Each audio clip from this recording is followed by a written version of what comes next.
endorsing senators, lalo na sa PDP place, especially that may possibility na mag-overlap yung trial sa left frontal? Hindi pa namin napapag-usapan kung ano yung gagawin ko for the upcoming campaign and election. Pero nasabi ko na noon na patuloy yung trabaho namin, and isa sa mga trabaho namin ay gusto namin tumulong sa Commission on Elections in voter education, particularly yung wag mo ibenta yung boto mo, wag gumamit ng dahas during campaign and election day, yung mga ganon. Ma'am, paano niyo lang po sa ating mga kababayan sa nangyayari po ngayon sa ating bansa? Yes, sabi ko na kanina sa statement ko sa ating mga kababayan na patuloy na sumusuporta, nagmamahal, nagdarasal, napakahalaga nun, ay manalig lang sila dahil sa taong bayan ang tagumpay.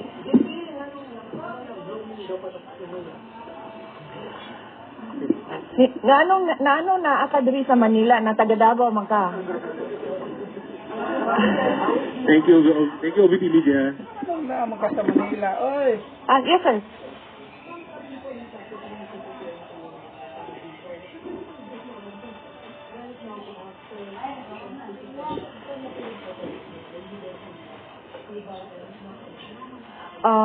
Well, na-meeting kami mamayang hapon dahil nag-meeting sila kahapon. Hindi ako sumali. So, merong briefing, legal briefing mamaya ang mga lawyers. So, I will know more this afternoon. Pakikita nyo na yan pagpasok nila ng kanilang entry of appearance. Tuloy-tuwan na ako kahit may naghahandaan sa kayo. Yes, sir. Opo. Kakatapos lang po ng planning conference ng Office of the Vice President. So we did it last Tuesday, Wednesday, and Thursday para po sa 2025 and 2026. So for 2025, may mga maapektuhan ba na programs ng OVP? Yes, nag-announce na kami na wala kaming food and wala kaming burial and medical assistance dahil tinanggal yung line na yon sa budget So hindi ka na pwede maglagay ng budget doon. How about the other programs? Tutuloy siya. Confident are you that you want to be convicted in the impeachment court? Wala pa tayo. Masyadong pang malayo yan, ma'am. Wala pa tayo. Hindi pa natin inaano yan. Final question. Na-assess ngayon. Final question. Nagtanong ka na ba? Kanina? Sige. Final question. Lance.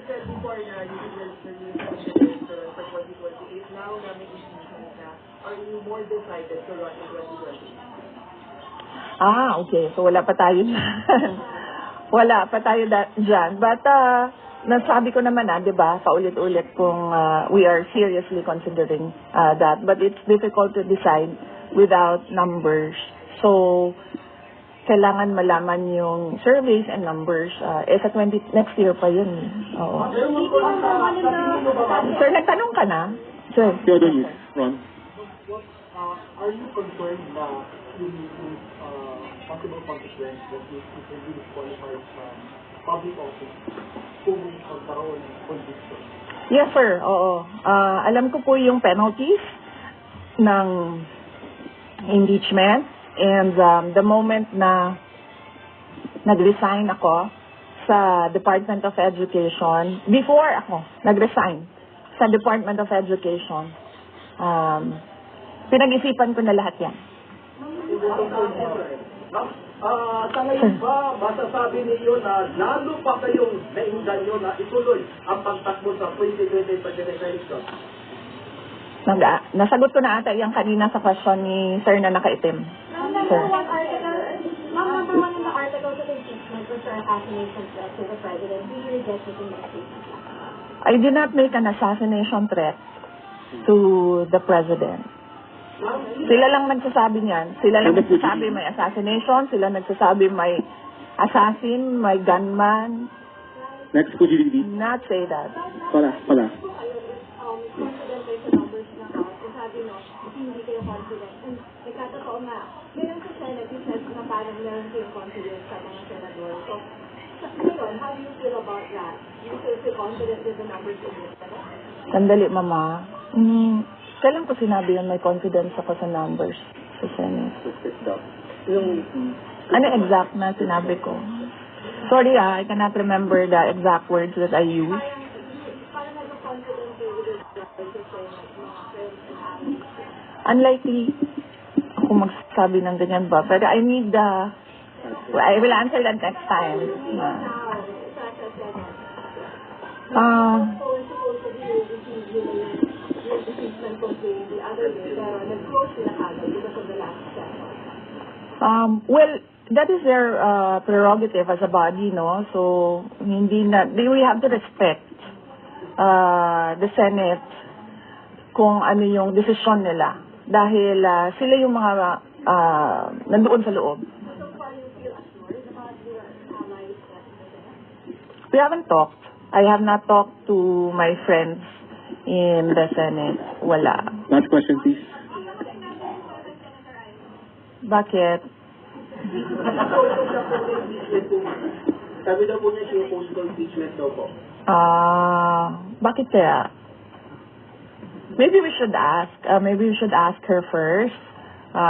Bakit niya i-block yung impeachment? How do you people, how do you people, hindi nga supportado yung impeachment, pero number one na, unang-unang pumirma yung consulted actually. Kasi sabi, ito lang daw basahin ko. Yan, ang daming nagbabantay sa gilid. Ano ba yung pattern niya after your impeachment? Wala pa. But nagpadala ako ng message through sa kanyang assistant and sinabi ko na ano ba sinabi ko? Hindi ko maalala. I think I said everything will be all right. Yan ata ang sinabi ko. His reply was a song. MacArthur's Park. So, nagpadala siya ng video na kumakanta siya. Hindi ko pa nabasa, ma'am, yung complaints, but I understand lahat ng mga complaints na na-file sa House of Representatives, nabasa na ng mga lawyers.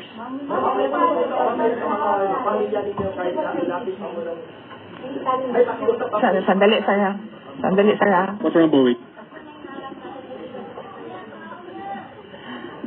Ang preparation, challenges sa preparations, well, so far wala naman. Wala naman kaming na-overwhelm kami kasi ang daming mga lawyers na nag-signify na tutulong sila sa defense.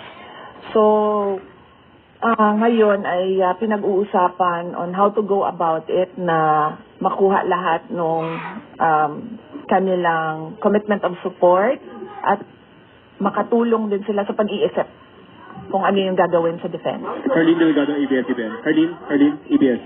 Nagtanong ka na, ma'am? Wala pa, ma'am. Sige, ma'am.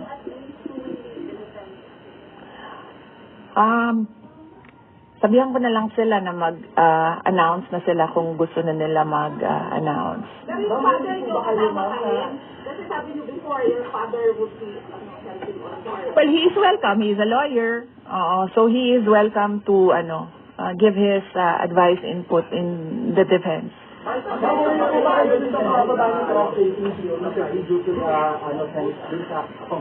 will not answer that question. Yes, I'm sorry. Yes? Yes. So what happened was, nag-indefinite leave siya, and then she was admitted to the hospital doon sa Davao City na hospital siya, and then discharge siya ng mga doctors with ulitin ko. Si Yusek Zulaika Lopez, nag-indefinite leave siya after nung sa veterans hospital admission niya. Umuwi siya Davao, and then na-hospitalize siya doon. And then sabi ng doctors niya, we will discharge you but you have to come back ngayon ata, February, for further tests. And then bumalik siya for one day dito noong January, bumalik siya for 1 day dito sa Office of the Vice President, and she said na mag-leave siya for 2 months. And then I said yes, take the time that you need for your health. And then after a week, bumalik siya. Noong January, after a week, bumalik siya dito, and then she said, hindi ako mag-leave. So sabi ko, okay, welcome back. Ma'am, meron bang pakikipag-usap kay INC? Sila po yung nag-rally against para wag tuloy yung case. Hindi pa po kami nagkausap ng INC, sir, pero nagpapasalamat po ako sa INC at sa buong sambayanan sa kanilang pananawagan ng kapayapaan. Ma'am, kumusta po ang staff ng OBP? Nagtanong ka na, sir? Lapasya. Hindi ko masabi yan ngayon, sir. Wala pa kami dyan. Ma'am, It is. Nagtanong ka na, ma'am, wala pa. It is.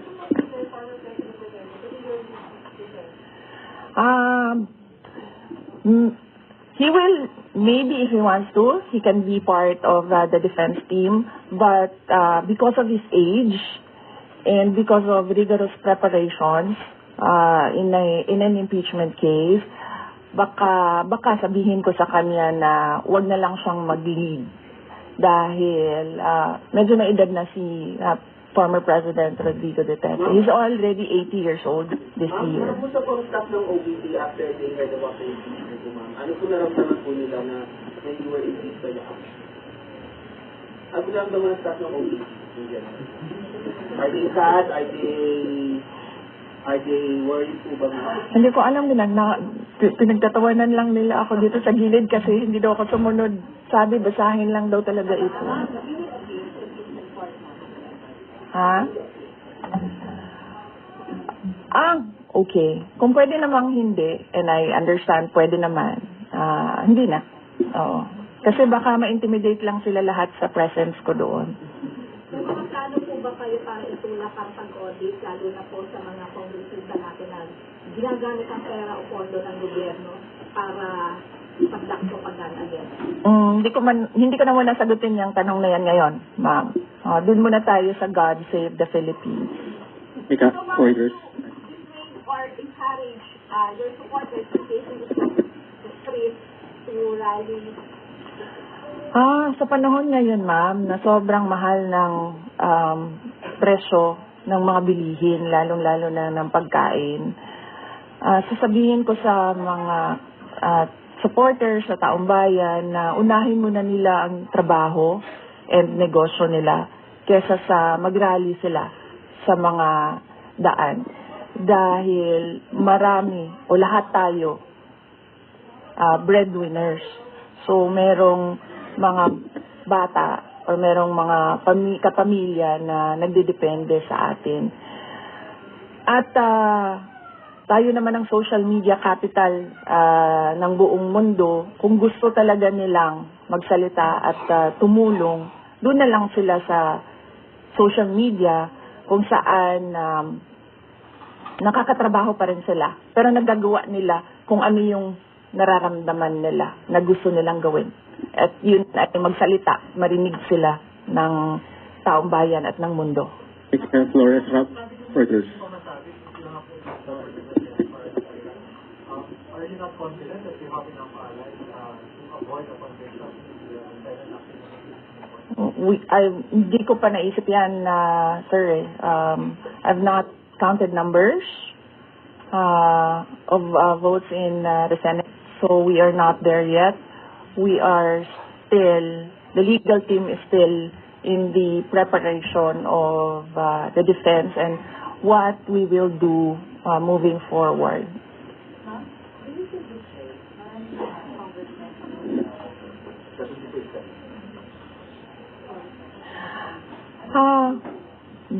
Do I feel betrayed?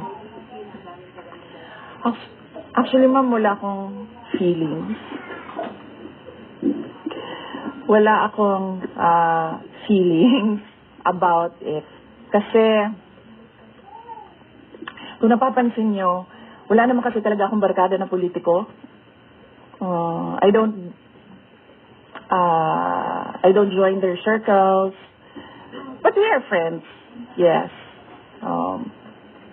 But kung ninong at ninang lang ng mga anak, walang ninong at ninang na politiko ang mga anak ko. Oo. Maliban kay Stonefish, dahil nandoon si former President Erap Estrada. So, I don't move in the circle of politicians. Kaibigan, yes. But to say that meron akong close relationship, personal relationship with them, wala naman. Kaya siguro, ganyan din siguro kadali sa kanila ang magdesisyon about the impeachment. Kasi wala naman talagang something that is worthwhile sa aming pagiging magkaibigan. Last question. Jason. Nagkaroon po ba kayo ng prior information na may impeach ka sa House under last session? Or may nag-PM ba sa inyo? Naka-receive po ba kayo? O nag-receive? Yes. Oo, si JC. Si JC. Hindi siya natulog. Sabi ko sa kanya matulog na JC kasi ang mangyayari ay mangyayari kaya sera-sera. Diba? Comment yun lang po, ma'am. Alam ko matagal na ito, but the particular office hindi na tuwa yung patong-patong na kaso against you. Yes. What your initial reaction about that? And second po, any update, security details natin, ma'am, tuloy po ba yung pag-try po natin ng side? Okay, hindi ko nasasagutin yan ha. Dun lang tayo sa God Save the Philippines. Ma'am, Okay. last na lang po ma'am from my end. Ma'am, you said God save the Philippines. Gaano na po kalala ang problema ng Pilipinas ever since na nagkaroon ng issue sa impeachment nito? Parang, ano po na-explain yung problem sa Philippines ngayon? Bakit nila sinunay yung impeachment nito? Gaano kalala ang Pilipinas na pag-iwanan na tayo ng panahon at ng ating mga kapitbahay dito sa region at napag-iwanan na tayo ng mundo. Malala siya since na nagkaroon ako ng understanding. Kasi 1990s, tapos 1990s, magulo. Well, sa amin, magulo, sa Mindanao. And then, ngayon, nagbabadya ang gulo sa Mindanao. So, parang wala namang nagbago. So, malala. Sobrang malala. Dahil, kung nakakausap mo yung mga tao na arawan yung kanilang sweldo, yung pera nila hindi na talaga sapat para sa pagkain, para sa kuryente, para sa bahay, para sa tubig, para sa pag-aaral ng kanilang mga anak. At kung basehan natin yung pag-alis ng mga Pilipino sa sarili nilang bansa ay sobrang malala dahil sobrang dami ng ating mga kababayan ang pumupunta, nakikipagsapalaran sa ibang bansa dahil wala silang makita na pag-asa, wala silang makita na oportunidad dito sa ating bayan. Kaya